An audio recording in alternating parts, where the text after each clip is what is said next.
This is an original set, so it goes like.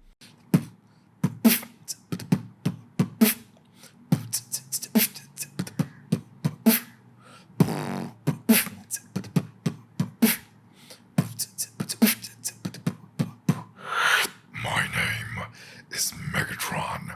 Humans must die.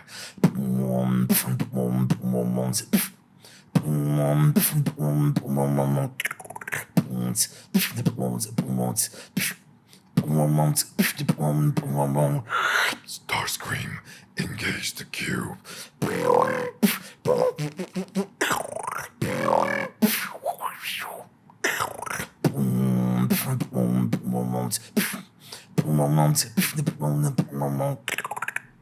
That's Megatron.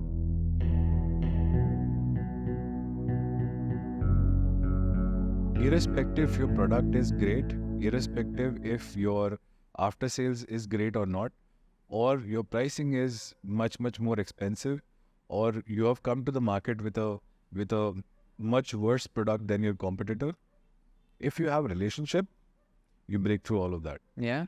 Yeah. Yeah, no, that's so interesting because you'd be surprised when I had taken up my role as a talent agent a few years back. This is one of the first things I'd learned. My boss also had taught me, like, you know what, you're gonna be selling to the same people, and if you don't bring value to their lives, then you're not really selling, you know. And in the long run, if they see the value that you bring to them, then they appreciate you and they would be happy to have you, you know, across their desk, trying to pitch them whatever you are. And it then ultimately boils down to understanding what their interests are, really valuing the relationship professionally, so to speak, and most importantly, like you said, empathizing with them, right? If you don't empathize with the buyer, Correct. Yeah. And more importantly really is the way you talk to them. It should be about solution selling and not selling because you have to meet your targets. right? It's a very basic thing, but most of the sales guys that I see who try to meet the objective of getting your target numbers closed, don't resort to solution selling. They resort to pushing the product onto the or services onto the client, and that sort of creates a vicious cycle where tomorrow the client is dissatisfied, and later on you cannot sell, and that's an opportunity that's closed forever. So the next switch that you do to a next company, you can never go back to that client. But think about this: you were honest about that your product probably doesn't meet the standards of what he's looking for, but you cover it up by better services, better after services. It might take a little bit longer for this product to work than like the turnaround time might be higher.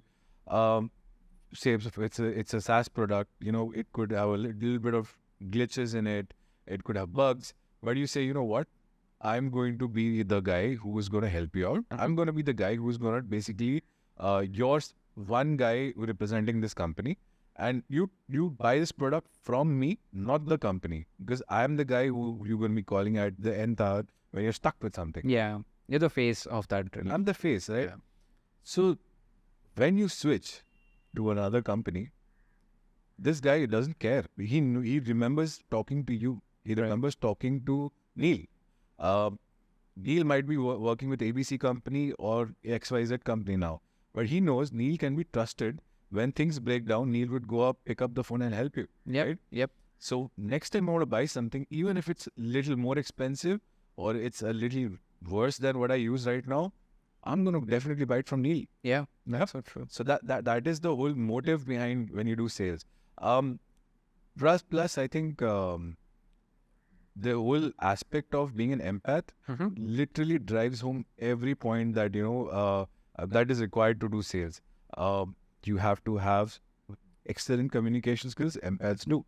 You have to have an area of understanding what solution fits better.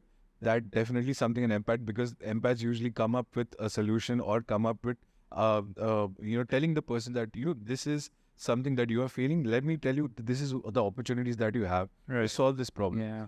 So that is where a salesperson, I feel, has to be an empath. You cannot be an aggressive troll where you just go and shove products down customer's throat. So that I think that is what I was trying to say.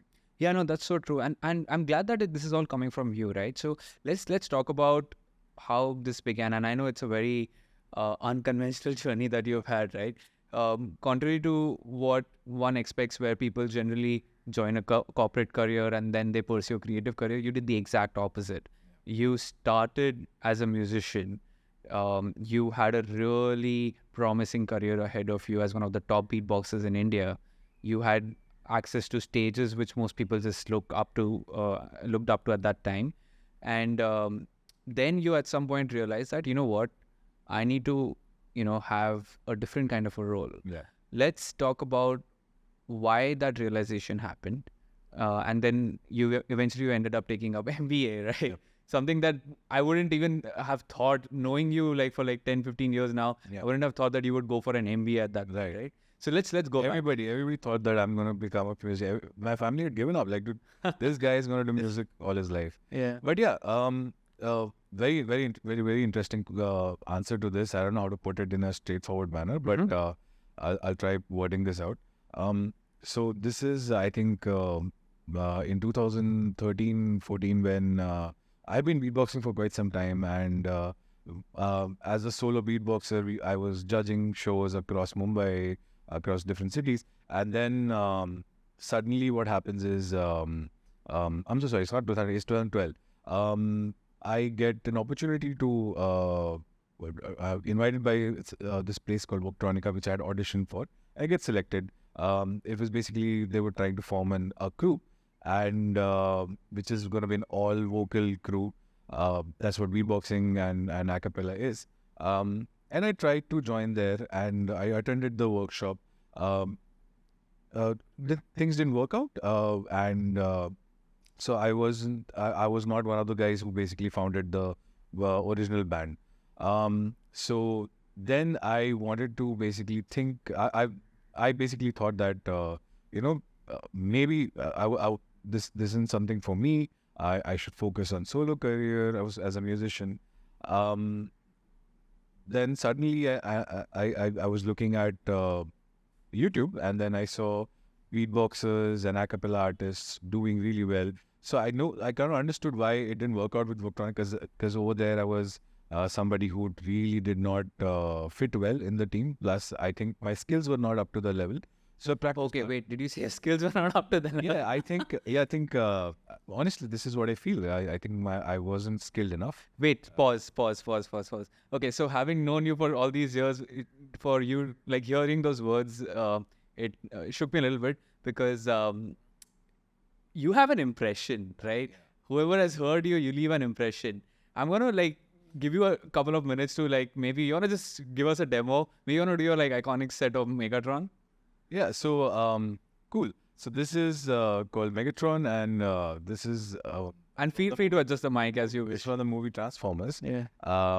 This is an original set, so it goes like.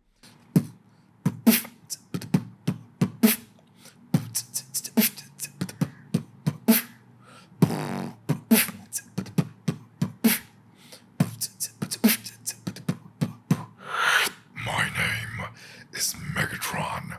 Humans must die.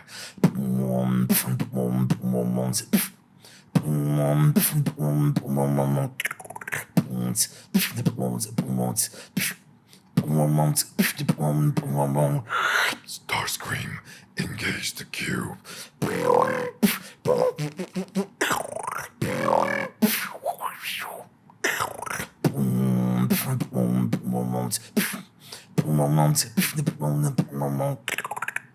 That's Megatron. Oh man, it gets me all the time. So yeah, so I wasn't good. I was okay. So when we were talking about this particular phase of mine, and honestly, I lacked a lot of skills, and I think you got to have that realization that sometimes you are just not good enough. It requires a couple of different skills together to sort of work in a team. And I was not a team player. I'll be honest about it, right? When that incident happened, quite literally shook me a little bit, and gave me that sense of realization that maybe I'm not that great, and maybe I'm not skilled enough. And then so I went back to the drawing board, did a couple of hours of practice. I mean, every day I would dedicate my time to just practicing, just making sure that I'm tighter. I would go and watch videos of all the folks that who were in a band talk about how people are supposed to be in a band. Oh wow. And yeah, so I used to do that, and then gradually I formed this band, Afla Tunes, Yeah. along with a couple of other guys, and it sort of did pretty well. It's still active. It's still It's doing still a lot active. of It's fact, although I'm not part of it, and a couple of other members have left, and new people have joined in. yeah. But it's still active, pretty much active. To talk about, I mean, the point that we were discussing. So as a musician, that time I wanted to not go into Bollywood, right? So that was one of those things that I really, really wanted to just do original scores. And the band and us, myself, had a couple of disagreements over that. Plus, there was also the impending. It was not doing well for some time, for I think 6-8 months, where I was in a space where mentally I was not really feeling that great going up on stage when I don't want to do Bollywood songs, right? And although we had a fair bit of success by then, this is early 2015. By that time, I decided, and this is pivotal to my whole discourse as what I am today. I was a manager that time, right? So within a span of 2 years, this band from nothing was on Rolling Stones, was on 14 different newspapers, and there were articles, journalists coming in talking to us about, you guys are doing great. We were on one of Amir Khan's charity shows. We were headlining with Abish Mathew in Wits Pilani. It's got quite a bit of diverse sort of shows that we were doing. Yeah. And by the time I decided that there's one skill that I have, which is the skill to sell. As a band manager, I was very successful in doing that. Primarily, again, driving home my point of relationships is that I would call up these booking agents, and I would basically have an approach as, this is who I am. I would like to talk about my band. This band is made up of these people. Booking agents usually are little. They don't really want to have a discussion with you unless you are successful or somebody who can pull a lot of people onto the stage.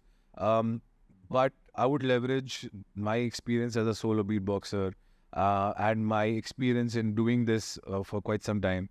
And I would also explain to them that, very simple. You give us one shot. If it doesn't happen, doesn't happen. I will not come and, ask for another chance again. But if you give us one shot, you will have to give us shows for the month. Right? You have to give us. You have to give us shows. If this is successful, Yeah. and if you think that we were successful, you have to give us shows for the Yeah. So that was coming from a place of having self-confidence. self-confidence, yes. But also, the folks in the band were really great. Plus, I had every booking agent that I spoke to, every show, I would make sure that it was not just the booking agents, it was also people who I met at random shows, right? So it started out low, random mall where we are playing and 3-4 people standing, and I would make it a point that after the show I'd go and speak to a lot of these people who are attending the shows and understanding what they feel about it, trying to talk to them, trying to remember their names, people who I thought could help me help the band in any way, and in general just having a conversation. That sort of helped me a lot.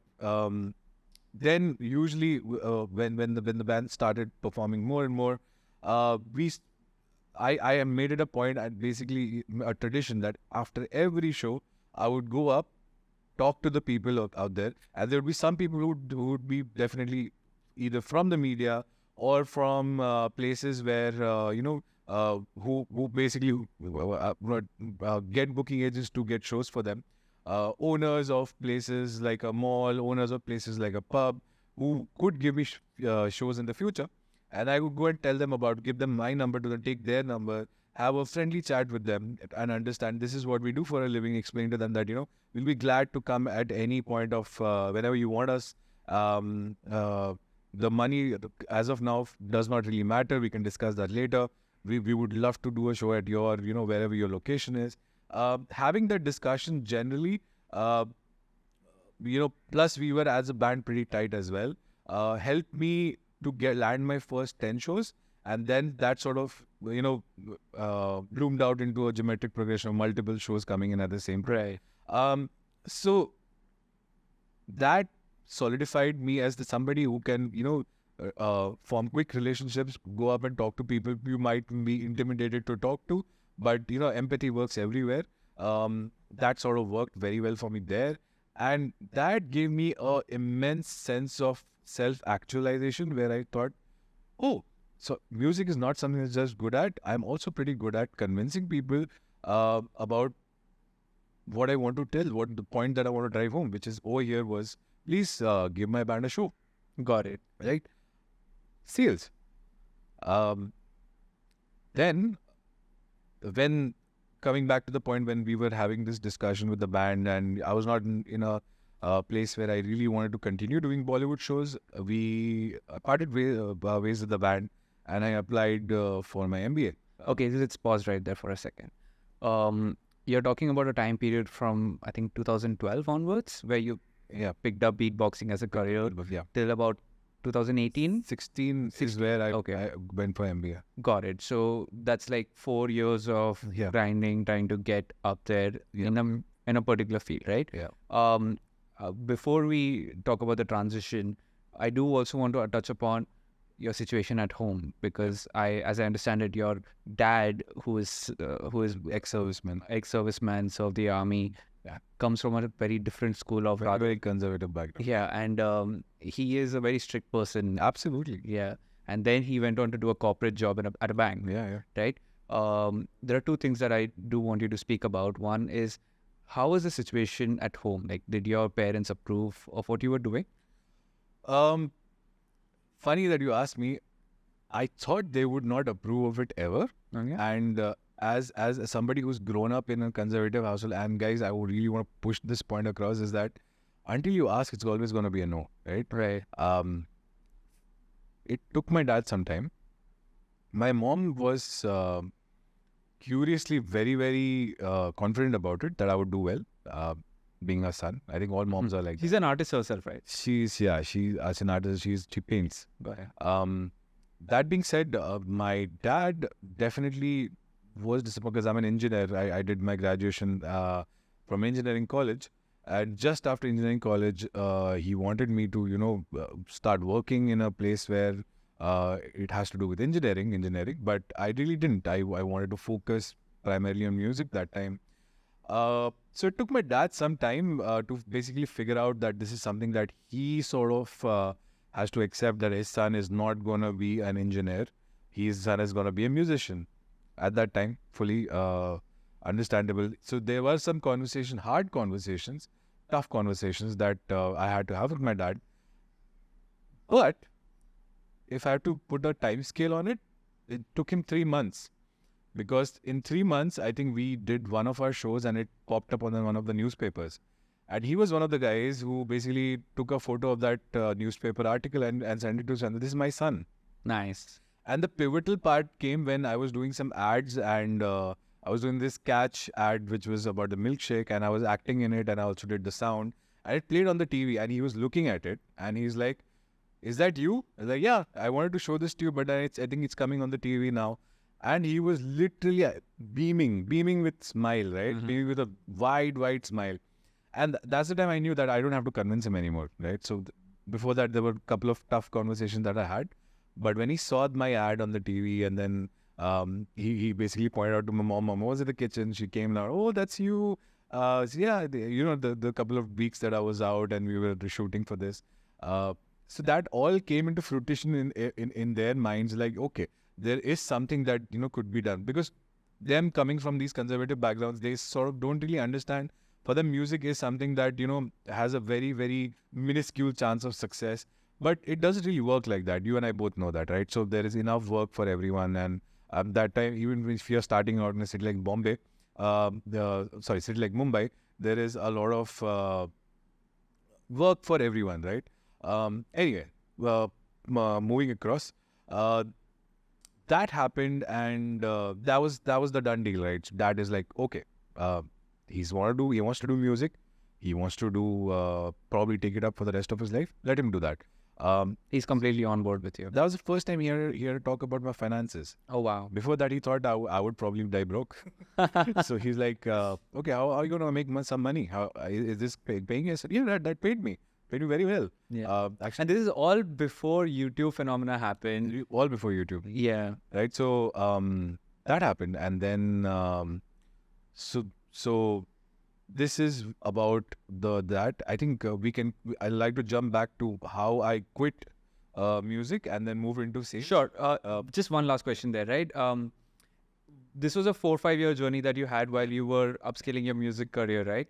But you did have a job at that time, I did, and I was working as an engineer in India was that time. right? But you did have a job at that time. I did, and I was working as an engineer in India was that time.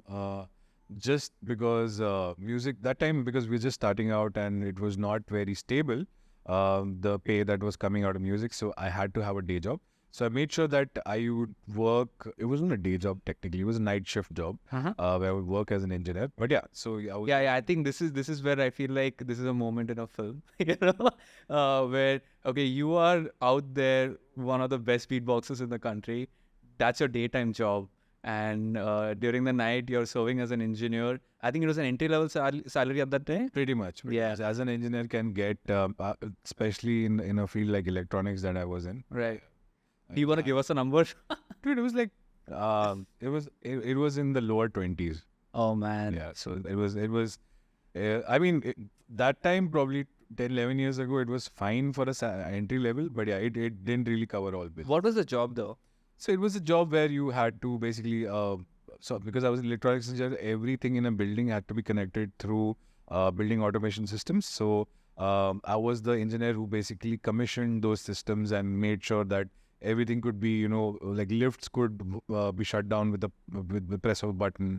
The chillers in a building can be switched on with a press of a button. You can control every aspect of it electronically inside what goes on with inside a chair. So you basically put electronic components on a mechanical device and make it smart. Right. Right. So that's what my job was. Got it. And all this was happening. Your music career is going up. You're getting featured in Rolling Stone, Scoop, whatnot, right? You have an aunt to yourself, and Nuclear sharing us on his Twitter account with blowing up yeah, with all of his followers. Yeah. yeah. That was I think it was a very popular Nuclear song that you guys covered as a band, right? That was pretty interesting. Actually, it's not a song. You covered the The album. whole album. Bass Rani was the album, and we created this song called Afla Rani, which is a mashup of all of his songs, 844 layers of beatboxing going into it. 844 layers. Over 2 weeks of recording in a studio. Yeah, that was mad. It just blew up. So we released it, and I don't know what it did for it, and it gives me the heebie-jeebies when I talk about it. So the plan was we are going to release an album. Initially it was an album, but then we thought, before we go and release our original score, let's get some followers because nobody's going to listen to us do our original scores before we do. I mean, we hardly had like a couple of hundred followers. So what we did was, we thought about doing was cover multiple artists. But the costs of going and doing it in a studio was pretty high. So then we shelved that idea. We said, okay, we're going to cover one artist. Let's cover their whole album into one song. And then we were picking which artist to do. And then Nuclear's Bass Rani had just dropped like 2 weeks ago or something. And like, oh, this sounds very, very beatboxy doable. So that happened. And then we were friends with a couple of other people who we like Encore, Shraddha Sharma, who basically featured in the song. And we took like 4 or 5 of their songs, basically took the hooks of the choruses out, and then beatboxed the whole thing. So there is not a single instrument in the song. It's just 4 guys beatboxing different layers, right? And you guys were repped by a company at that time. We were. I think it was called Quki Media. It's I think a company formed by A.R. Rahman as one of the founders. So that was that time we were signed to them. So yeah, so they covered I think all of the studio costs. Yeah. While we were deciding, I think that time we signed, and I'm not sure, but I think that is where it helped us to cover because they covered everything when it came to studio.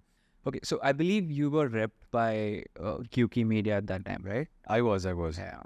Yeah. So actually, It's an AR. I think it was founded by A.R. Rahman and another person called Samir Bangera, who unfortunately passed away a couple of years ago. Yeah. yeah, that's quite unfortunate. But so you, like, long story short, you pretty much had an accomplished career. Not accomplished, but let's say It was in the phase of becoming a very accomplished career. Yes, I would say that, and it was. I think the way band is right now, the band is right now. It would have.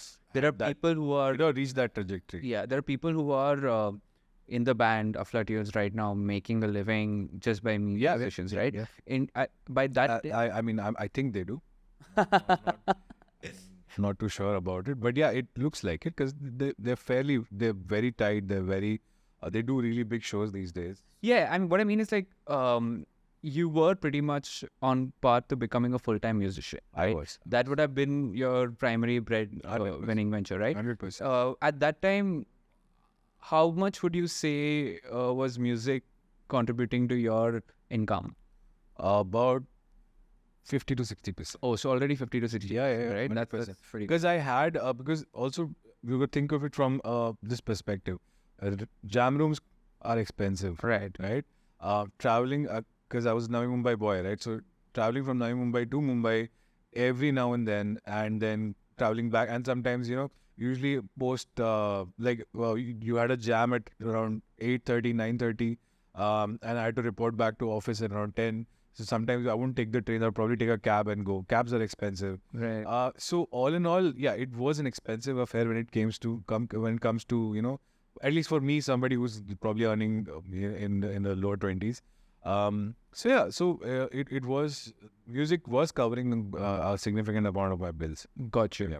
So that's interesting, right? Now, it was important to establish all of this because having a promising career and then in 2016 making a shift towards Yeah. a rather conventional corporate career. Yeah. Now we can talk about that. Yeah, so that whole shift was and it was completely something that was internal, right? More than external. Is that I really did not want to go with the band doing just Bollywood songs, covering Bollywood songs, and at one point of time I thought that we would want to do individual or original songs, right? So it sort of became where I thought that we would do that, but so most of the shows that we were doing were all either shows that we had to go and do Bollywood covers in, or we would be doing YouTube videos which would be Bollywood covers. So there was no room left or very little room left for originals. And when I started out this band, I wanted to do originals because I was looking at these beatbox bands from Germany, and I wanted to be like them because they're all doing their own. Who was your originals. favorite beatboxer? My favorite beatboxer at that time was Reeps One. Reeps One is an English beatboxer based out of London, and he basically pioneered the whole dubstep, the heavy wobble kind of beatbox.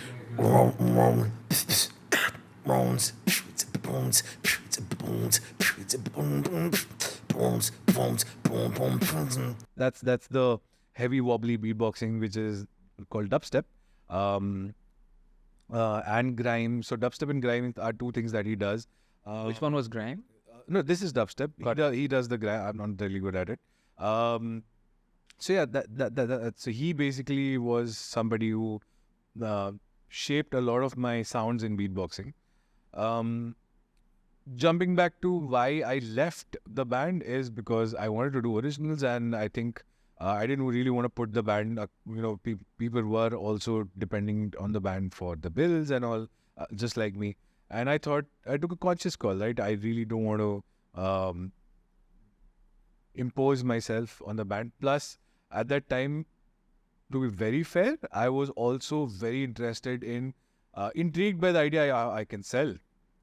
I really like doing it. And there was a time I used to read on it. Right? And it suddenly happened. I think we were doing a show, and then we were in a mall, and there was this crosswords there. And then I was just glancing through the bookstore, and I looked at one of the aisles which had these business books over there, and I just picked one of them up, and I think it was I don't remember the name, but yeah, it was a business book where it was talking about how to sell and 100 ways to sell or something like that, and I could just put it down. I could not put it down. I was in that classroom for 45 minutes reading that book, and that was the time that I was also the selling and business was piquing my interest a lot, apart from, of course, music. So when all of these things were going on in my mind, I just decided, you know what, I would like to sell. I would like to have a career in sales, and that's where I said, you know what, let me just start applying. Let's see how that works out.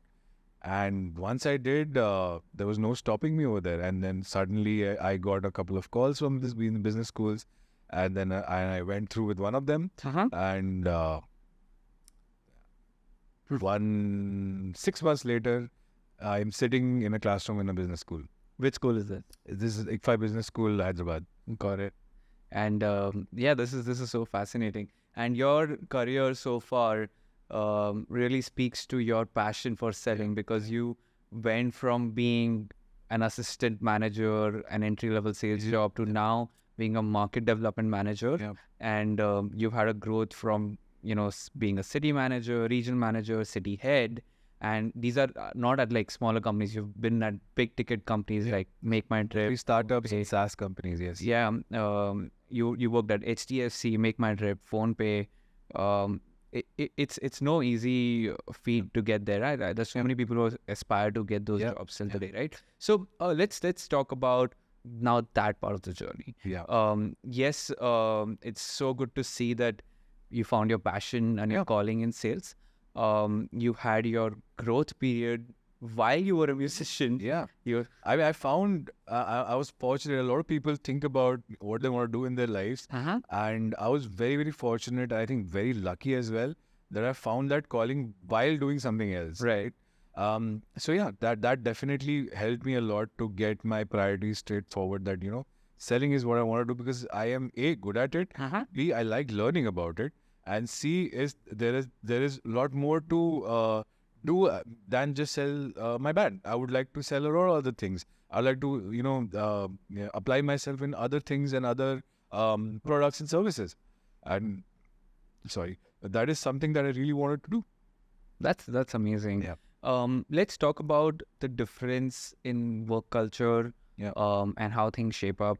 From being a rather creative person out there performing in front of an audience, now actually being at a corporate, working in a cubicle, so to speak, and you have a boss. Your bosses have bosses.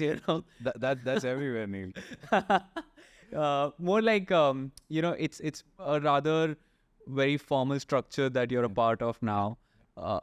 What were the differences like for you? So honestly, it wasn't too big of a change, because my dad is an ex-serviceman guy. So the whole talking to your elders, talking to your seniors, talking to your seniors with respect was something that was already imbibed in us since early since we were kids. So that wasn't something that at home we are not that chill anyway. What do you mean not chill? Yeah, we talk to dad with respect. We treat him, talk to our mom with respect. We're not supposed to, shout, yell, all of that.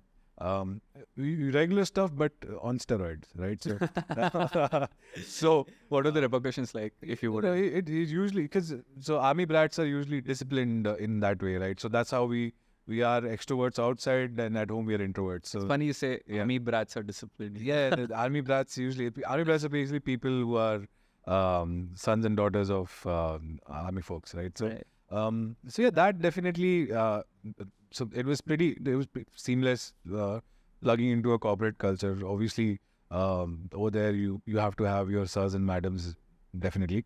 But yeah, so in terms of the work culture was right off the bat.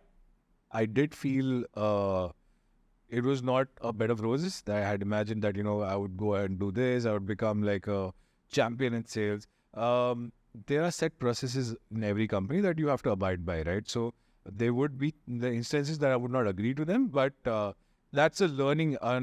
As somebody who was in his early 20s, that's always a learning, right? You have to understand that every company is different, every boss is different, every product is different, and your company's position in the market is different, right? How clients view you. So all of that, it takes quite a bit of understanding, and it's not a singular day understanding. It's not one day you wake up and you realize, oh, you know what, I know how to sell this. It's a process. It's a process. Honestly, in my first company when I started out, I wasn't that great at all. It also broke a little bit of something in my heart, but yeah, I was that good. I was probably one of the most average guys out there. But what was different though is that I would be whichever customer I would be able to sell to, that customer still speaks to me today, right? Still they have a connection with me, at least most of them. So relationship selling was something that that time I didn't have a name for it, but that was something that I was unconsciously doing, right? So I always had that great connection with everyone that I was speaking to. Everyone wanted to, retain, even if I was not with the HDFC that I was working with, HDFC Bank. They wanted to have a connection with me, right? They would literally call up and ask me when I had left HDFC Bank. They would call up and ask me, you know what, I need help with this particular thing. And if I knew it, I would help them, because I know the processes. I would assess them in some way. These are your clients. These are my ex-clients now, right? Got it. I have no business, picking up the phone anyway. Right. But I would, right? I would love to talk to them. I would talk to them about their kids. I would talk to them about how's the business doing. And they were HNIs, right? So you were high net worth individuals. So they would be very, very senior, the CXO level guys. What I was doing there was I was managing their accounts. So this is probably a year after I've left HDFC. They would still call me and they would say, you know what? I've left the branch, but then there's one guy in the branch who probably was my colleague there. He's still there in the branch. I think he can help you. And they would be very, very grateful, right?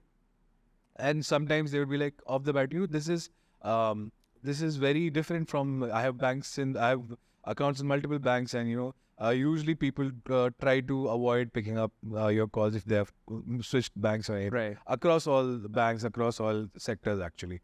But over there, they were like, we really enjoy, and they were mildly surprised, right? Sorry, you were at a bank then, and what was your next job? So next job was MakeMyTrip. It was a travel company. Got it. Yeah. So obviously I know MakeMyTrip, but we all know MakeMyTrip. But here's a question for you. You were at a bank and your clients from the bank were calling you for help. You were redirecting them or you were helping them however you could at that time. But what if your next job was a bank? Maybe you move from HDFC to Axis. Yeah. Would there be a conflict of interest? Initially, yes. But usually, how you're supposed to be, if I'm assuming this right, is that for the first 6 to 8 months, you cannot bring any clients into your new place of banking. Oh, wow. So there is Usually is. Okay. I'm not sure if they're there now. But then I think ultra high net worth, it is there in place. So usually you have to abide by that contract and work with the existing base that you have in that particular bank. And then later on, once your ND expires, you can do that. I'm not sure about this, so don't count me on it. But I think in banks, these are usually the processes there. I got you. Yeah, no, because this is interesting, right? Because I've heard this from my friends at different consulting firms where the biggest value proposition a partner brings to the table is the relationship with. Yeah, of course, it's a moral gray. But yeah, a lot of companies don't really care about it these days. Some do, some don't. Irrespective if it's a bank or a consulting firm or any of them. But yeah, the driving point over here is that people do business with people, not with other businesses. Right. So you represent any bank, Axis, HDFC, you represent KPMG, you represent Wipro, you represent JP Morgan. Doesn't really matter. It represents they do business with you, right? So if you shift to another company and you tell them that I'm working for this company and they really, really like you, they're fond of you, they would jump ship, they would jump aboard. Yeah. No two questions about. And this has to No come two from ways them, about it. right? Like Yep. if you were to do that, then it's a breach of contract or Yeah, it depends, right? So it depends company to company, and thankfully I didn't jump to a bank, so I jumped. But the interesting story is the guy who gave me the job in MakeMyTrip was one of my clients. Oh wow. So and he's the mentor I talked about. He was one of my clients, and then I think he wasn't my really client. He'd just come into the bank once, and then I had serviced him very well in terms of his account opening and all of that. And then later on, one day I just wanted to talk to him about a health product that probably in insurance that his was expiring and he didn't know about it. And then I helped him, because he helped him basically get the new insurance, faster. So he was very happy with the kind of service that I had. And then over the couple of months, we probably didn't speak for a couple of months here and there. I saw him in the branch with his wife, I think once or twice. And then one day, off the bat, he just calls me and says, "So, what are your plans ahead in your career? I know this is your first job. What would you like to do?" And I was very strange coming from. I thought, I probably would like to work for another bank. So he said, "You know what? I have a position in Hyderabad that's open. It's a city manager position, and I know you're good with people. I know you like talking to people. Would you like to work for me? I'm the CBO here. You know this, of course, but would you like to work for me? And you would be directly reporting to me. Wow. And this is a new vertical that's opening up. I would like to, have one round of interview with another colleague of mine, Yeah. and one round of interview with me. With me, I'm pretty much sold anyway, but for formality, we like to have this round of interview. So yeah, we did that, and just probably 10 days into it, I had put down my papers. Wow. It was 10 days. I was you had a new handling role at a new. because I really liked the guy as well.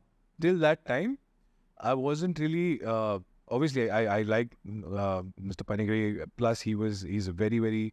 You get You wanna that give a vibe. quick shout to him? Huh? You wanna give a quick shout to him? Hi, Mr. Suraj. Thank you for offering me that job. So yeah, so he was.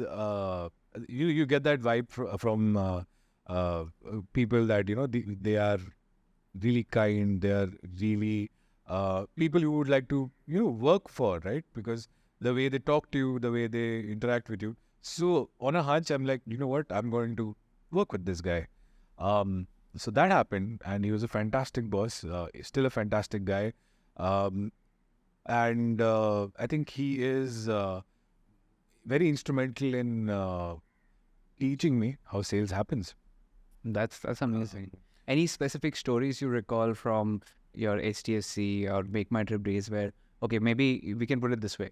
Maybe before you met Mr. Suraj, you were selling and then he taught you a bunch of things.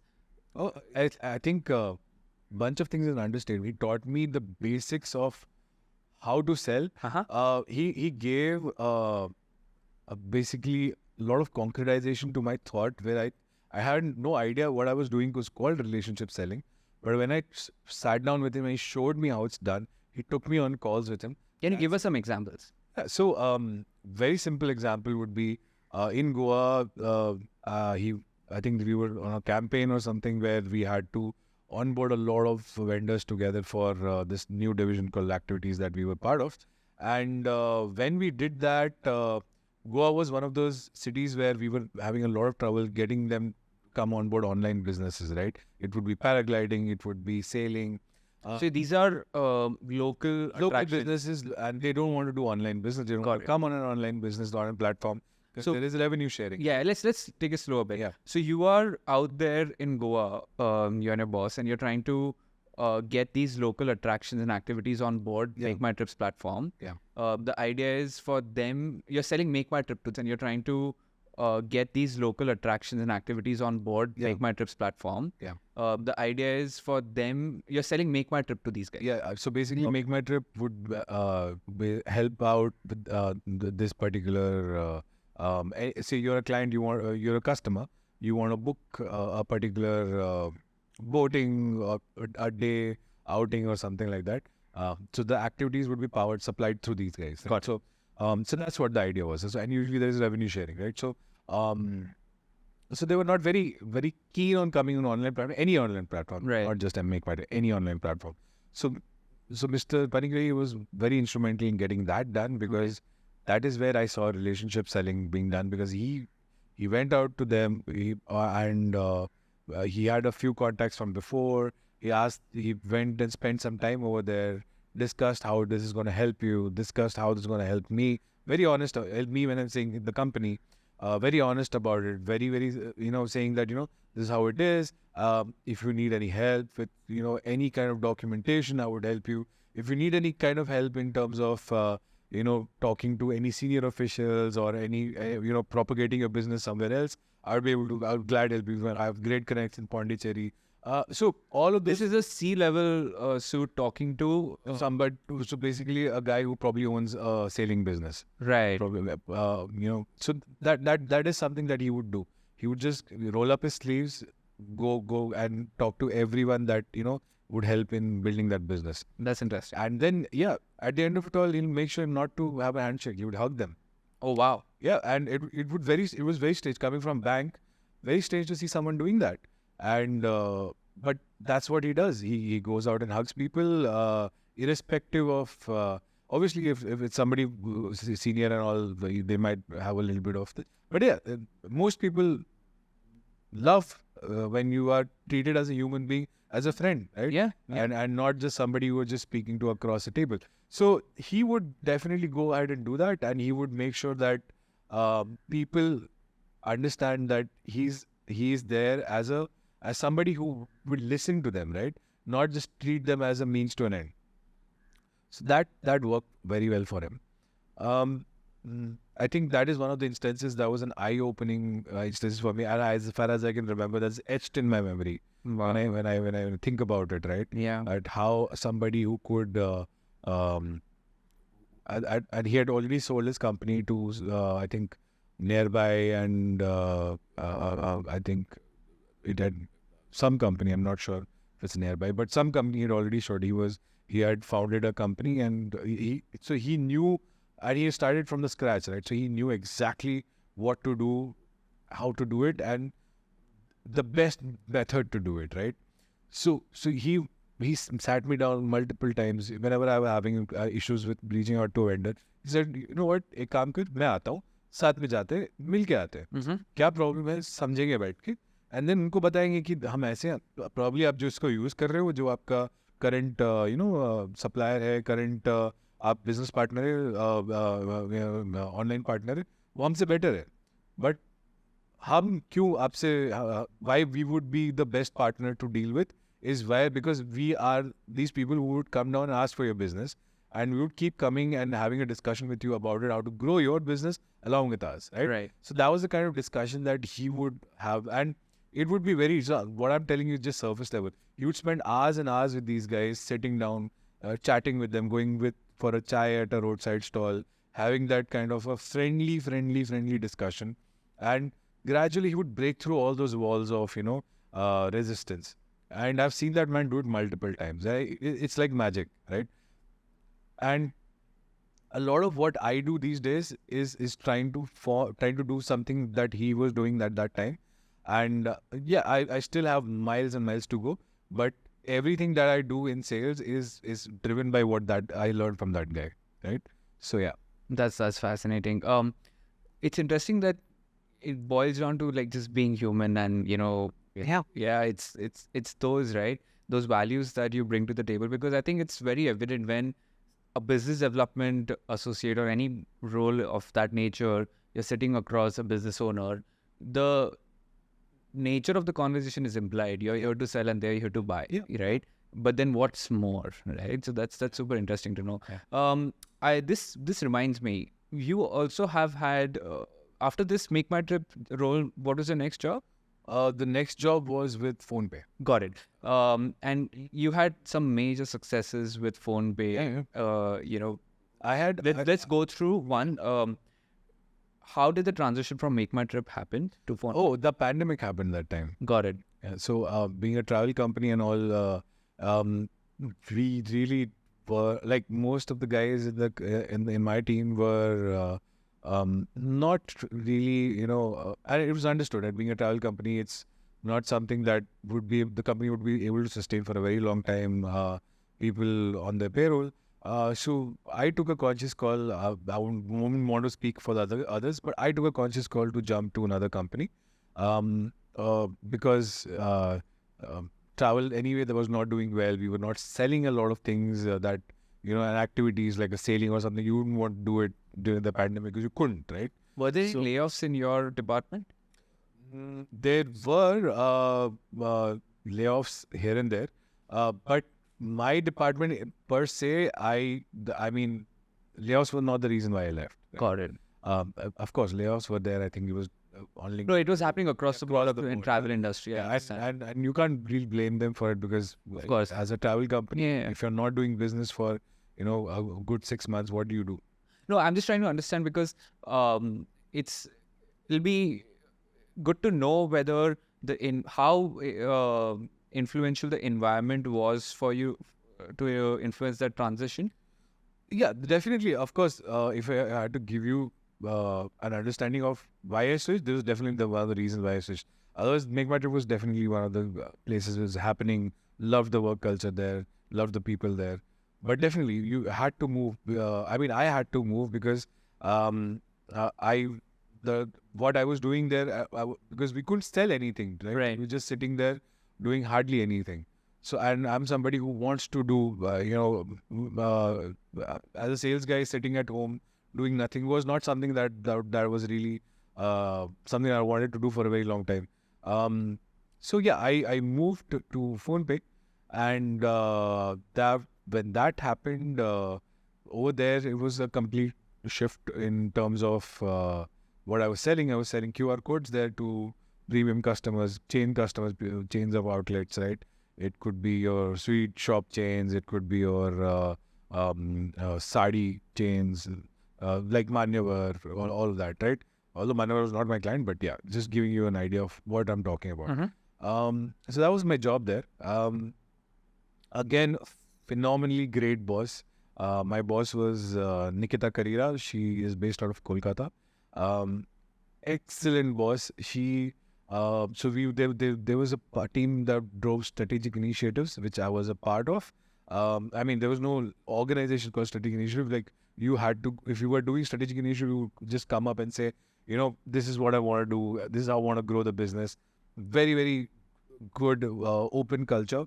And my boss, again, phenomenal lady. She was the one who basically gave me a green flag to go ahead and chase all of these clients which I wanted to go ahead and chase.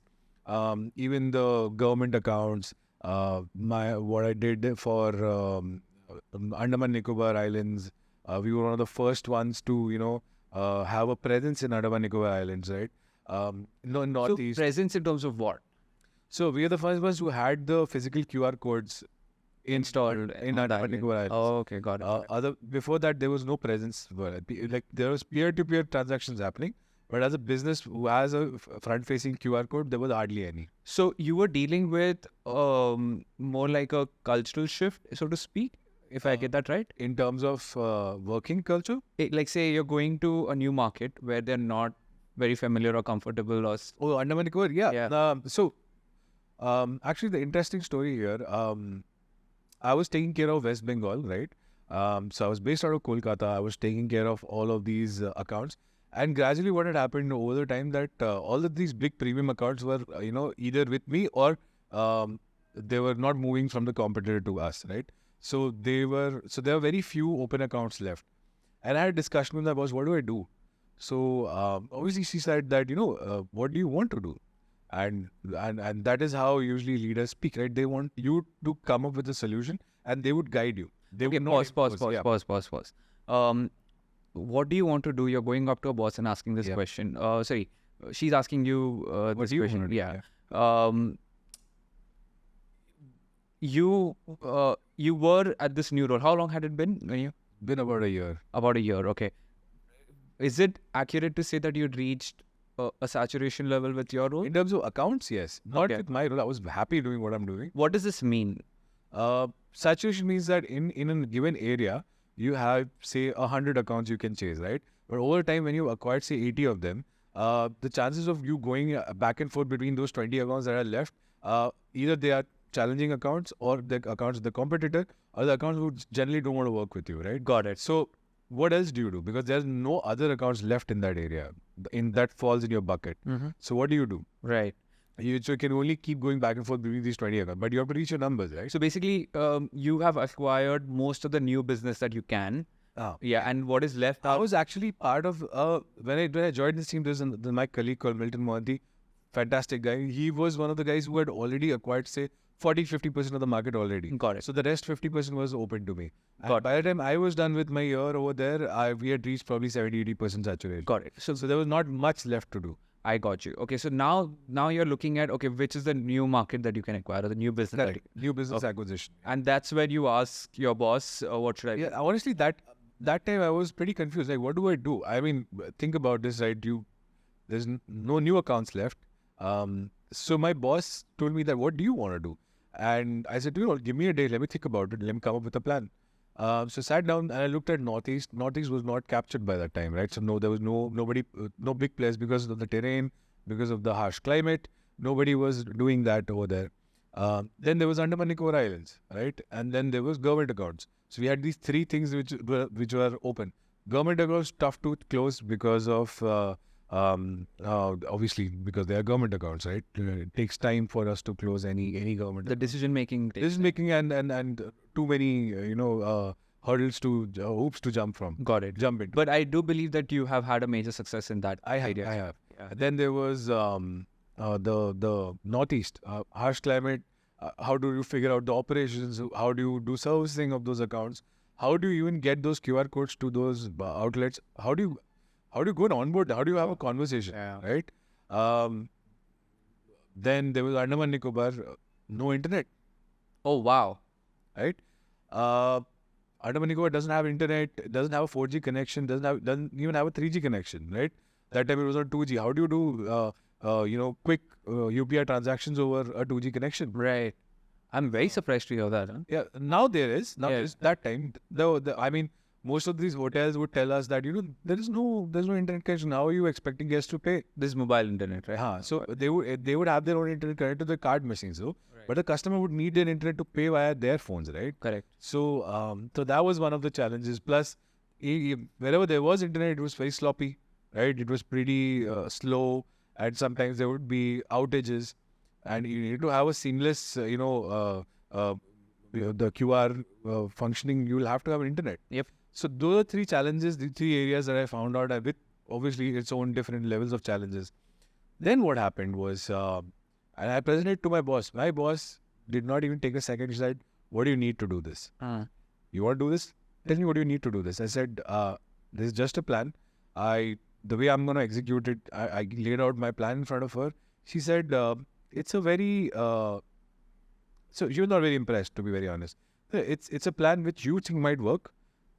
If you feel so strongly about it, think about how fast you're going to execute it, what resources you need to execute it, and what is your fallback if you fail, right? She said these three things, and they said, if you want to do it, let's do it, right? I'm going to open up Northeast for you. I'm going to talk to somebody higher up to say that Andaman Nicobar is something that you want to do. And government accounts, there was already a team working it. I'm going to liaison you as one of the guys who was going to lead the government accounts from here. That's all she said, and she gave me the green flag to go and do it, right? So What an basically, encouraging boss. it's 100%. She's one of the best bosses I've ever worked with, along with Surat sir, right? That happened, and then off the hook, had a lot of success in Northeast. We onboarded about 27 hotels out of 44. Wow. I think in Andaman Nicobar, I sat down. I took one day and I sat down and I called, I think 140 chains or hotels or anything because that time I was trying to onboard everybody, restaurants. Everybody had gave me the same answer. I said, you know what, I will figure that out. Without even a plan, I said, I will figure that out, right? The internet issue, I understand. Sorry, come again. Let's understand this a bit more. What is your designation at this point? I'm regional key account manager. Regional key account manager. Okay. In terms of the sales hierarchy, where do you stand? I report to the head of all of East. All of East. And how many layers between you and the most entry level sales role in that job? 4 or 5. 4 or 5. And you are the one making 140 calls in one day. In one day. Got it. Because I wanted that, right? So it was my plan. I have to execute it. I can't expect somebody else to execute for me. Plus, anyway, I did not have a team that time. Right. Obviously, if I had asked my boss for help, she would help, right? She would give me resources to help. But it was my plan. It was my. I had no idea if it would be executed or not. But I had to try, right? Yeah. No, this is exactly what one of the things I appreciate a lot about you as a friend, right? Where you will do what you need to get your hands dirty to get things moving, right? So it's really inspiring to hear this. Go on. So this Andaman Nicobar bit was very interesting because I remembered very clearly calls upon calls upon calls, and I'm calling a restaurant, I'm calling a high-end hotel. Every guy gives me the same. You know what? We don't have internet. I don't think we were going to do a QR-based business. We have credit cards. I don't know why you need a QR-based business. In cities, it might work. Over here in Port Blair, Havelock, it won't work. I'm trying to have a 10-15 minute conversation with whoever the gatekeeper over there. When I say gatekeeper, somebody who is basically not letting you move ahead to the decision maker. Right. So in business, this terminology is called gatekeeper and decision maker. Gatekeeper is the guy who picks up the phone first. Okay. And the decision maker who basically decides if you get to do business with that entity or not. So we'll call them gatekeepers here. So every gatekeeper is like, no, nothing happening. There's no internet. Plus there is clients right now. And imagine this is the time where pandemic is ending, right? Right now, so I had one ace up my sleeve. I told them, right now, this is the pandemic time. You don't get any foreigners, right? So I said, yeah, the foreigners have dipped by around 30-40%. Now some places 60%. So who's coming to visit you? So it's mostly Indians. And how do they pay? So Indians pay by cards. Do you know Indians prefer paying? So I gave you a couple of statistics. Indians prefer to pay by UPI, and Indians are a little more money conscious. Cards usually charge them 2%. Cards charge you 2%. Why don't you just take basically call over here that let's try out UPI with one of your outlets. You probably have 6 or 7 hotels in Andaman Nicobar, and then why don't you just give me a shot? If it doesn't work out, I'll pull them out in next week. One guy from this hotel chain called Seashells Hotels, I remember his name. I think his name was Jatin. He was not supposed to pick up the phone. He picked up the phone, and I told this to him. I think he was the F&B guy, and he said, you know what, I like the idea. Let me just talk to somebody who's my revenue manager and speak to him. He was not supposed to pick up the phone. He picked up because there's nobody there at the reception. And he spoke to the revenue manager. 20 minutes in my first call, the revenue manager gives me a call. Oh, Navarun, you are from PhonePe. Yeah, I'm from PhonePe. So you're selling QR codes. You want to put up QR codes? Okay, I'm going to ship you I'm going to email you my documents. Let's see if you can set up a QR code here. I said, okay, as a test run, I'm going to send you one QR code for one hotel lobby and one reception, right? Wow. And then let's see how that works out. And before that, I already had the discussion about Indians coming in, foreigners reducing. So this was sort of, but the only problem was internet. How do you figure that out? I said, you know what? What do you have right now in your office? He said, I have Airtel. I said, Airtel is there, and then we are planning to have more Wi-Fi. But then I asked them, can you do me a favor?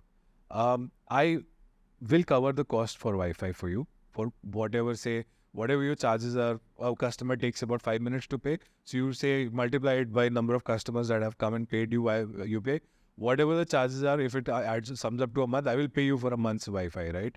But please let the customers in your hotel use their Wi-Fi, use your Wi-Fi. And he was sold. He's like, okay, let's do it. If you are paying for it, I'm fine. And then And trust me, I said this Josh mein, and then obviously I really did not think that I would have to pay like a lot of money. But yeah, anyway. Do you recall the number? No, I didn't have to pay. I mean, that's the best part. Oh, really? Yeah, I didn't have to pay a thing. That's a plot twist. Okay, so this is where the pivotal thing happens. I think this was the 6th or the 7th of the month. I think it was July. I shipped them their QR codes on the 5th. On the 6th, they received them. I gave them the training to use the QR codes on the 7th. And on 7th night, the QR codes are placed on their hotel reception. It's a Monday morning, I think on the 8th or something. And then I go back to sleep on the 7th. And the 8th morning, I wake up. I usually have a dashboard, right? On the dashboard, usually you have numbers of transactions. And there's something strange about the 8th morning. This particular hotel in Andaman Nicobar, which is way off the map of my area, is showing a spike of, is adding to a spike of about 30% in my total daily transactions. Oh, wow. And I have like 3 missed calls. I've woken up, 3 missed calls, and somebody was trying to call me at 5:30 in the morning. And then obviously I was asleep. So first thing I did, I called them back, and a very, very happy, surprised tone. He's like, "This QR thing bloody works." Dude, I have like everybody I show the QR to is happy to pay by QR. They don't have to pay credit card charges. I don't have to pay credit card charges. They are very, very happy to just pay. And all of these guys have mobile phones. I'm letting them use my internet. And I love this. Every 2.5% I'm saving. I mean, my lobby manager is dancing with joy. Right? I don't have to spend any money on credit card transactions anymore. All of these guys are Indians. Everybody has QR. Everybody has UPI. Yeah. And It's one of the best innovations that have happened. and he's like, dude, since morning I've had about 2.5 lakhs of transactions already. 2.5 lakhs. About I think because Monday morning people are checking out. Right. I think about 15-20 people have left. And there was issues with obviously it came with issues. There were issues with 2 or 3 customers whose payments are not reflecting. And I said, why? So yeah, they were trying to do over 1 lakh payment. I said, yeah, 1 lakh payment. I mean, I had reminded them over 1 lakh payments are not really accepted. UPI does not have that. Do you have a limit of over 1 lakh? And so they understood. Okay, then Yeah, at that time, right? that's the reason that they were calling me in the morning. Yeah. Right. So that happened. He said, today send me for all the 6 hotels all these QR codes. I want to put them across. You don't have to pay me for the internet. Yeah. But that's such a great feeling to have. So that happened. So Andaman Nicobar was one of my. I think I really enjoyed doing that, and I think PhonePe was the only QR code that time, right? Mm-hmm. Now I think a lot more of those shops have opened. Restaurants and hotels have QR codes of competitors and PhonePe. Got it. But that time PhonePe was the only one. I got you. That's Yeah, it's pretty interesting. you must have felt really proud of it. More than proud, I was very relieved because I could go back to my boss and say this worked, Uh-huh. right? And I don't have to pay for the internet now. Yeah, so that happened. So that was Andaman Nicobar. Got it. And what about the government story that you Oh yeah, so the government story was when I was liaising for there's another government team. I was the SPOC, the regional SPOC, who's go and speak to the government guys. And suddenly one day I was like, okay, I'm going to go get the trams. It was a weird idea. Trams or the transport or anything that, has a propensity to have a QR code and people can pay via it. So I spoke to them, and what happened was it took me a lot of time. So I'm going to cut this story short because it's a very, very long story. An IS officer wanted to have a meeting with me, and over 2, 3, 4, 5 rounds of meeting, he understood that QR codes are here to stay. right? I could convince him to, use the QR codes. So he said, okay, let's do a demonstration. Tram lines, why don't you just put a QR code and then let's see. Suddenly what happened, I don't know. But the local media got whiff of that we are trying to do this. I think it was not just us, it was also one other competitor as well.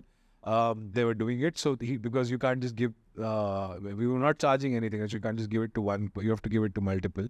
So the competitor and us, we both got it. And we put the QR codes across all the trams that are available. And the local news sort of understood that we were doing something that was historic. And I think in that week's newspapers, it was about historic achievement done by these new age UPI companies where 100-year-old trams are now, equipped with transactions on UPI. Yeah. So that happened. So then I moved across so I was there only for a very short, but then I came on I have my shot in the multiple newspaper articles because of that. That happened. So then I gradually moved away. So I don't know what happened later on with the UPI, but I gradually moved away from that project because my job was done there. Then the surface transport and all of the other data accounts I linked because I had done the connections and all with the IAS officer. Yeah. That happened and then moved ahead to. So let's take a pause here, right? I remember, when you had shared your articles with us, right? And I was very proud of you to see all of that happen. And you had also mentioned at that time that there were a couple of challenges that you had faced. Oh yeah, there was some very, very. I mean, I would name them as. It was more of the way things are over there, right? Slightly takes a longer time for adoption of any technology. So there was a fair bit of resistance initially. What happened was the tram conductors are usually people who are in their early 50s, from what I can say. I'm not sure, but they looked a little older. So they were not very comfortable using technology. In UPI, you have to have a little bit of knowledge of how to open apps on the phone, scan it, and then understand if the customer is paid or not. So they were not very comfortable, right? So the resistance came from there. It was quickly dissipated once I had my team come across an operations team and myself. We went down to these tram stations, and then we sat down with them, and we explained to them that how this works. Mostly, my operations team was the one who bore the most amount of training. I was just there once or twice, but they sat down there, had interaction. These guys explained it to them how it works, and then gradually we started having a little bit of lessening of resistance. But resistance was there a little bit, but it has to do with technology adoption, not with the way UPI functions. Got it. So yeah. So you were interfacing with your operations team, your tech team, trying to understand the legal. So especially in sales, you have to work with multiple teams, right? Your product teams, tech team. Then you have to work with your legal teams. You have to work with your bosses when you are explaining something new to them. Basically, and then you have to also work with your operations team a lot, where you have to deal with. Supposedly, if you are after say you're launching something that needs a lot of this is very operation heavy. After your customer success team, who's gonna be taking care of the account once you're out. So yeah, so it's a lot of inter-team communication as well as intra communication. Got it. No, I'm trying to understand a couple of things here, right? One, you were trying to get a user group on board which is not very comfortable using technology. They are averse to new technology and they're open to just sticking to what they already have, right? Now, you're there trying to sell them something very new. I can't imagine how those conversations must have played out.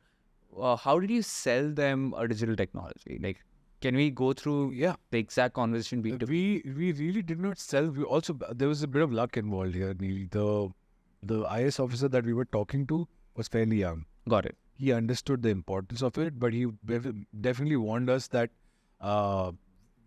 you are trying to put a fair bit of technology in people who don't even have smartphones. Right. Right. So how did you break it to them? So he knew the apprehensions that were there, right? He knew that these guys were definitely, from their POV, they were right about it. That it is something that is going to be tough, challenging. It's a whole new way. Imagine somebody who's in his 50s, who's been doing this for 30 years of his life, right? Yep. The same collection you're using, the no machines involved, just collecting money by your hand and tearing out tickets and giving. This whole process was very new to them, right? So there was a fair bit of resistance. But what happened was, the IS officer gave us enough leverage, where he said, you know what, you go out and you spend as much time as you can with these guys. Explain to them, I'm not going to force anything on them. If they say it's okay, if they say, we can work this out, the moment they're going to show resistance, I'm going to pull it out. Like when they say that, we are not going to function with this at all. But I will definitely give them freedom of using both UPI as well as the conventional method. Right. They can choose. If he doesn't want the UPI on his tram, fair enough. He's not comfortable to. He's been doing his job like this, for decades. So I'm not going to force it on him. But was there any possibility that because these guys were taking money in cash, as presume, without digital interface, was there resistance because they were pocketing some of the money or skipping? I don't think so. I don't think so at all. I think the resistance was there mostly because of the technology. Got it. It's also because imagine you're somebody who doesn't even have a smartphone. You have a feature phone. Right. How would you the challenges were that how would you see if the customer is paid or not? So then how did you address that issue? We found different ways. We found it that, we could have a sound box, we could have a small printer. Right. There are multiple ways. Although soundbox was not there till then, but yeah, we found that you can attach a speaker to your phone. This phone was a soundbox then. Then you could also, have a message that comes on your feature phone. Multiple ways, right? Got it. Whatever worked that time. So you got this feedback from the users, which you then went to your team with. Absolutely. And then they made changes to the product, introduced new products. Well, actually, they was there, but we didn't really use them because the use cases didn't exist. Now the use cases were there. Got it. We had those features, we just had to enable them, right? Right. But those features came, but everything came after realization, right? So kudos to the IS officer for letting us have the time, because it was not just one shot, if it's yes or a no. Right. He asked us to take our time with those guys, explain to them the benefits of doing this, benefits of, how it would affect they don't have to lug cash around, lug coins around, because these are hardly 2-3 rupee people would pay in coins. They would, at the end of the day, they would have these huge bags full of heavy coins with them. So how it would affect them. So basically a lot of education definitely, and a lot of KT, knowledge transfer. Yeah. That happened. So that somehow helped us to break through a little bit of resistance. But you will have, there would never be a clean slate anywhere, right? So you will have pockets of resistance, and people have their own POVs of, looking at things.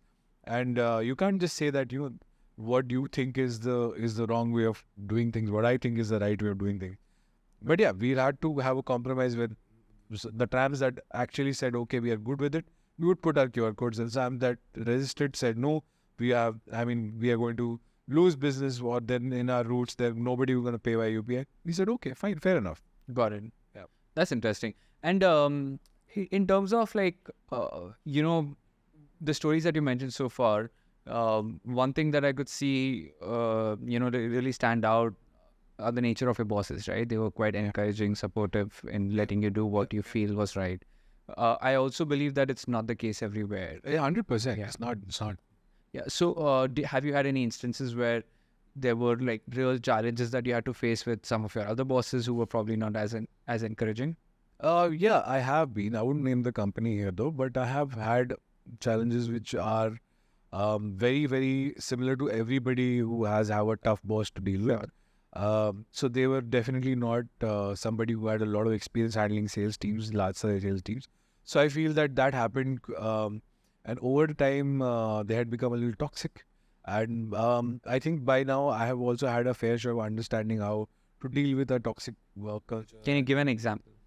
It would be, just meetings running till 11:30 at night. Oh, wow. Yeah. So that's one example. There would be very, very serious ones as well, where, I would, not be very comfortable with, talking to any of my juniors that way, the way somebody was speaking to me, right? So I would definitely, that was something that I would point out here, that how you communicate with your juniors actually impacts their morale, right? And what you say when your chips are down, when business is not doing well, to your juniors actually tells a lot more about you than the business. Right. So and I believe this is so this is such a good point to like kind of talk about a bit. There was a recording that went viral, I believe, from Byju's, if I'm not wrong, where this sales manager was really harsh on his It team. was one of the banks, but yeah. One of the banks as well. Oh wow. Okay, so I was blown away by how one could even speak to their team the way that person did. It was just a lot of, abuses coming right at the way for not meeting their targets, a lot of pressure, right? And sometimes these sales associates are maybe freshers right out of college, right? Have you had any instance where somebody was like that to you?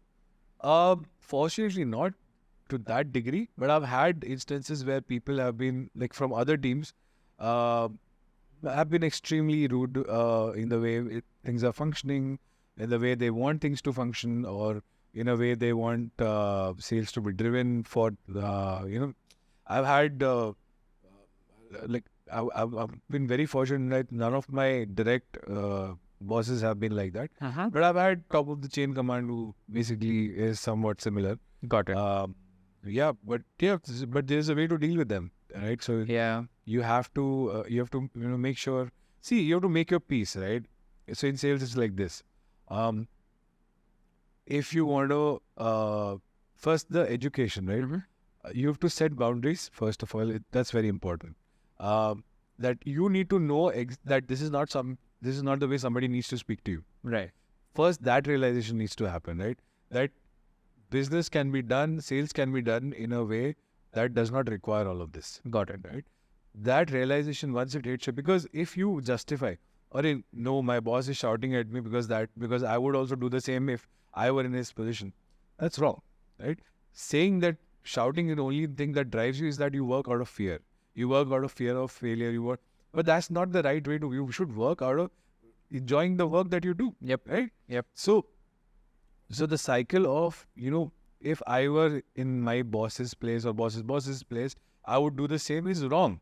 Right? You need to understand that this is not sustainable, because today he's doing that. Tomorrow, he might do it to somebody who might be a little more mentally fragile, right? In a more fragile sort of state of mind, and it's not right to put anybody through that. Right? Yeah.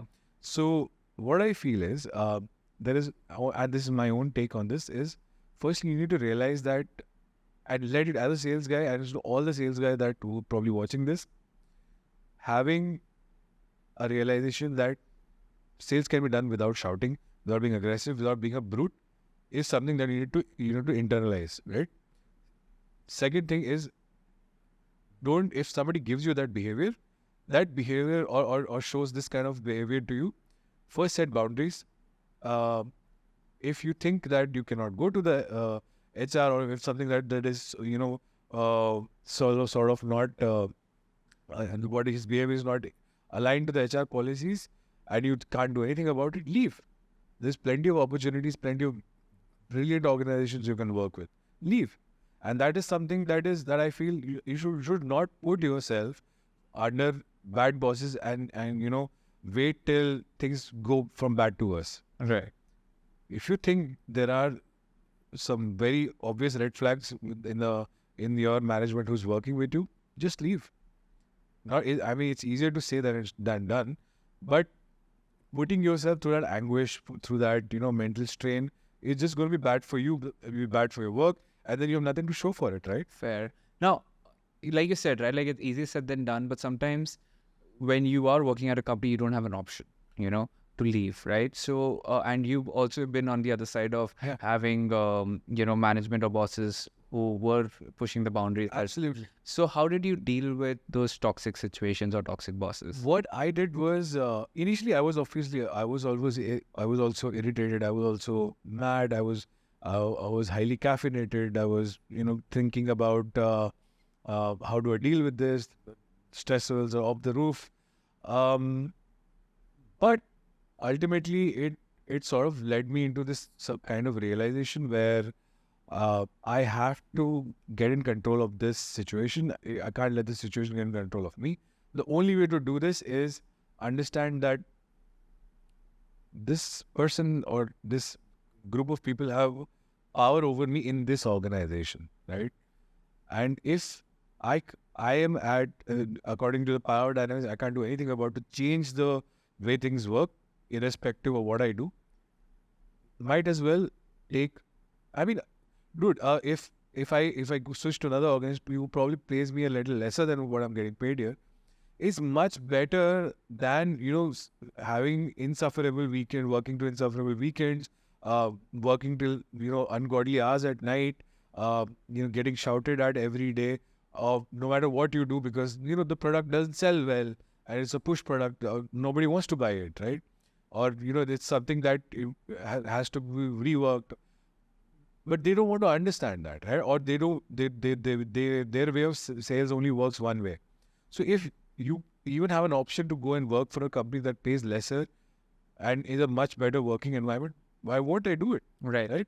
I'll save so much in terms of I'll sleep better, I'll eat better, I'll Yeah. think better, and I can always plan out better later, right? I can have at least genuine conversations and love what I do. When you work for a company like that where the bosses are, sort of toxic, it makes you hate what you're doing. Yep. That's so true. And what I do, I cherish this the most, and I don't want to hate it. So might as well move to another company where I can love what I do, right? So I think that was the realization, and that sort of worked for me, right? So I moved on, and I mean, personally, I've come to a level where I don't hold any grudges.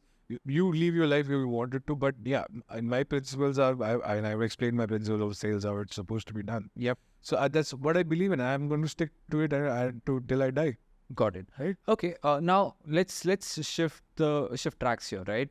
What I want to understand is that, okay, it's one thing to talk about bosses who are encouraging and you want to get things done, and if that doesn't work out, then you always have the option to go to another company, right? But let's switch roles there. Now you're a boss, you're handling teams across different districts and regions. What happens in a situation when you are sitting across employees or, people who are a couple of layers below you, where they are not diligent, they are not as driven as you are in terms of getting the numbers in terms of sales, right? What do you do in those situations? So firstly, you have to hire the right people. Right? That's where it starts. Right? You hire people can be trained. Right? Sales is an acquired skill. You're not born with it. You basically hire people. So this is my personal viewpoint on this, is that I hire people who are great to talk to. Right. Sales happens automatically if you like somebody you like to talk to, right? That's one. B is if that is something I'm not able to see, I like to say how they plan situations ahead. Got it. So their communication ability, their ability to plan. Okay. Ability to plan and strategize. And how do they basically want to see things? So in terms of adversity, in terms of something wrong that's going on with them or with any in their wherever they are, right? How do they deal with it? Right. So that tells a lot about who you are basically. So how do they handle situations? Yeah. So basically, situation, strategy, and communication, right? So these three things basically are on. If you just weigh around these three things, you kind of find the sweet spot of who you want to hire. Also depends on which product you're hiring for, right? So if you're somebody who is really great at, selling, say, a SaaS solution and has a background of doing that, would be great at doing that anyway. Obviously, you can take. I mean, that doesn't form a very giant chunk of the decision making process. That somebody who sold this can only sell this. Right. Anybody can. But my idea behind hiring somebody who is of these three things is it has to have a good balance of these things, or very good at two of these things. Got it. Yeah. Fair. So hiring is a critical factor in team building to avoid situations which, as a boss, you don't want to have. Coming back to what you said, if at all there are want to have. Coming back to what you said, if at all there are people who are. We have to also realize that not everybody is going to be a top performer. Right. Yeah. Everybody has a different way of doing this. Some people are very good at, going and churning out great numbers. Some people, and I'm not one of them, to be very honest. Oh, wow. Okay. I'm not one. That is a byproduct, right? I'm not somebody who can go churn out numbers upon numbers in one market and going day in, day out, right? I'm not that guy. Got it. I And am a guy- does that boil down to your principle of relationships, which generally take? Yeah. So Okay. I'm somebody who might have 2-3 days when or weeks when there's no business coming in because I'm forming relationship that time. So but there are a breed of people who go and churn in business day in, day out, go to these power meetings, close deals left, right, center. I am not that guy. Got it. Right? And I know this, and I have this innate ability to understand that I'm not that guy. Because, and I would like to hire those guys, definitely. But I also hire guys who are like me, right? Who might not go and close deals day in, day out, but they have an acute sense of understanding that if this doesn't work out, what else can work out?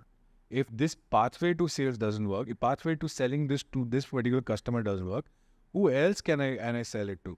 This particular product in a different market as a solution, how can I repackage it? Right? So those are the guys who are very good at opening up new opportunities or in new markets to sell. So I like hiring those guys as well. Got it. Fair. And so there is truth to say, for example, there's a saying that goes in the sales world, right? Like hiring slow, firing fast, right? Do you think there's truth to that? Not here anymore. I mean, I feel that would probably at a lower level, yes, maybe.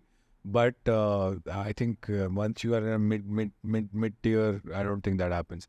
People really, because you spend a lot of time training somebody, right? So you don't want to fire them immediately. Got it. And sales, I understand, is also a process, right? It's a process. Yeah. There is definitely, so I took up sales in my MBA. So that was my major in that subject I majored in.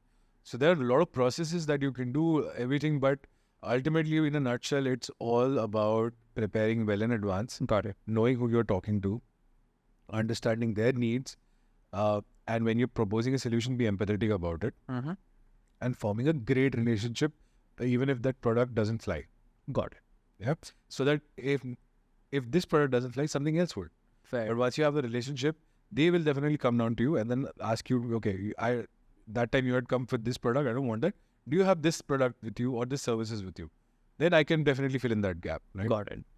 Makes sense. Makes complete sense. One of the last things that I want to leave this conversation, leave the listeners from this conversation is that what do you feel you want to tell somebody who is just starting out in sales, not just in terms of career building, but also in terms of managing stress and expectations at work and life and work-life balance, basically? Okay, so this is how I'm going to answer it. Sales is what you want it to be, right? If you're somebody who's starting out at sales, make sure that every single person you are trying to sell to knows your name 5 years later. Right? Yeah. Remembers you by your first name, remembers you by the first interaction, and you remember who they are, what they used to do. And if you are able to achieve that, trust me, you're going to be very good at sales. Irrespective of what your level is now, what your level of understanding of sales is now.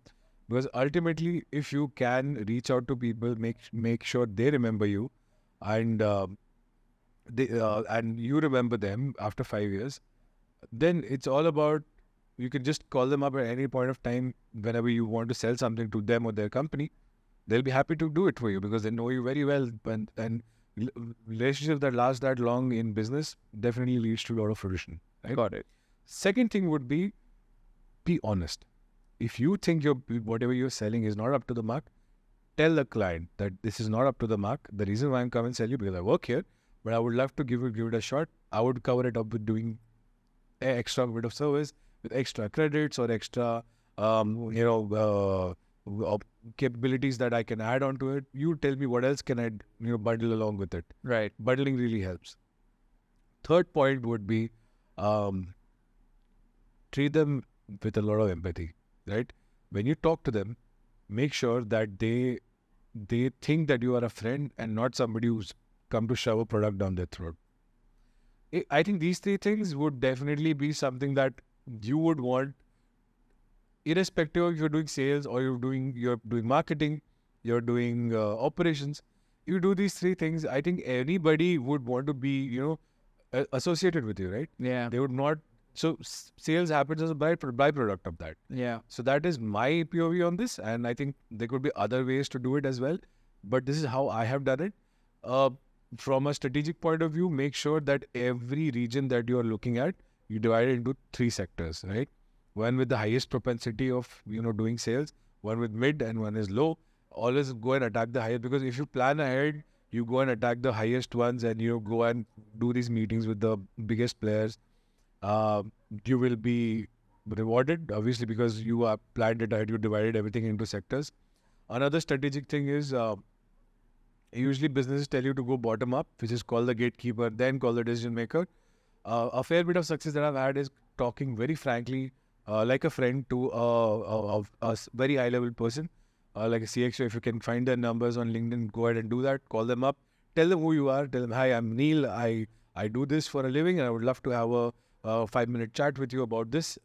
They appreciate you being candid about it, right? They don't appreciate a sales tone without when you want to have a meeting with anybody. They appreciate you bringing very straightforward, asking them exactly what you want, because they value their time, they value your time. Right. So when you have that quick interaction with them, and one more thing is practice elevator pitches, because people are usually irritable. Successful people who are planning to go and meet are irritable. They are also under a lot of stress and duress. They don't want you to listen.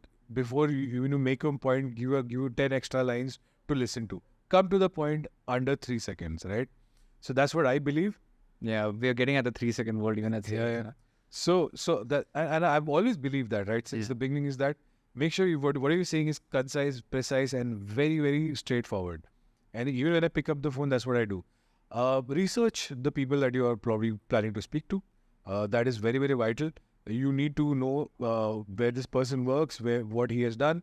And one of the great things about sales is that if you're planning to speak to a person, and he has or she has given a speech recently, won an award recently, their company has won an award recently, or they have gone and done a couple of non-work rate, probably worked for an NGO, you can just find it from the LinkedIn profile. Just have a 10-minute time, allot a 10-minute time to read through all of that. Yeah. It's very great. It works great as an icebreaker. And also, people love compliments.